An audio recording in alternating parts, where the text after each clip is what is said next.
Hey, this is Johannes of Mononchrom reporting for Boing Boing.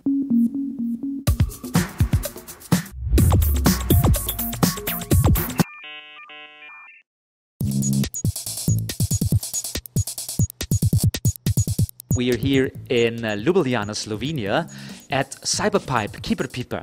And Computer is a really cool hack space, and they have an excellent collection of vintage computers here, and just brilliant.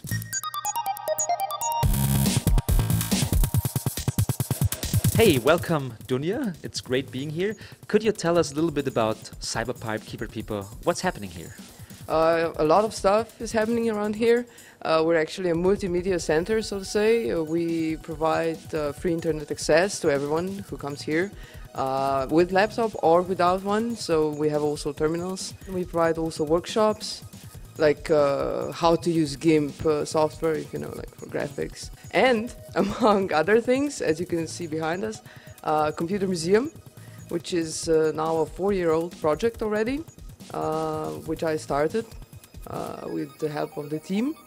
And we're trying to promote retro computer movement. Like a computer mouse is nowadays taken for granted, and nobody really takes care of how it actually developed, what the big impact it had on society today. Okay, so what's your favorite mouse-less computer, and could we talk about it? All of the computers here are mouseless, okay. As you put it. They just use joysticks for games. These are computers from the 80s. The PC was actually built for business. It was really the IBM PC I'm talking about, of course, the XT. It was really expensive. No one could actually afford it to play games. It was obviously, as you will see on tapes, we will play some Tetris. A game you all know probably. It was really bad for games. The graphics, it was horrible. It was horrible, beyond horrible. And for example, Amiga, which was in the 85, yeah, you can see colors, fancy graphics. I'm really interested in the historical background about computing in Yugoslavia and Slovenia. So could you tell us a little bit about what happened in the 1980s? In the 1980s, of course, the popular machines were Commodore 64, as everywhere, and Sinclair CX Spectrum. You could also buy them. You could get games from ads in the magazines. There were a lot of computer magazines, how to build this, how to repair that, and other stuff. And we had listings where you could type programs and stuff. Yeah, there were listings like, oh, type your own game, it's like this and this. And there were also ads for, okay, I'm selling this and these games. Of course, it was piracy all over the place. Actually, also one radio station, Radio Student, broadcasted games. Because, of course, the games were at that time, For cassettes, oh, exactly. Nice. So they broadcasted some games, and then you were hoping to get a good signal and tape it. And they said it was quite crazy. Everyone was, trying to get the right timing to tape the game.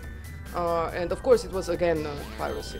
Yeah, I remember because my friends all had Commodores, and I really liked to go there and play games. And then I got my first computer, and it was actually this one over there. It was an AT286, and you could switch between 6 megahertz and 12 megahertz. It had the turbo button. The turbo button, excellent. And that was kind of crazy because I had this really expensive machine. And there were so crappy games for it. Although, I had an EGA card, so I had 16 colors. I didn't have the CGA card where you only had the magenta colors and that stuff. It was really awful.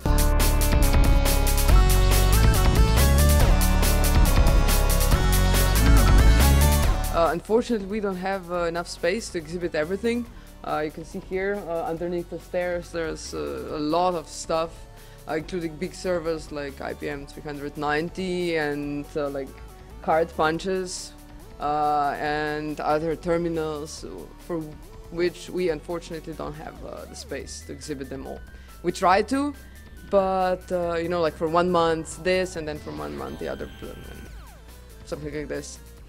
It's a pretty awesome collection you have here. It's really interesting, and actually you should come to Ljubljana to check it out yourself. So thanks a lot for having us. It's really marvelous here, and please come. Come Yeah, to do, Cyberpipe. do.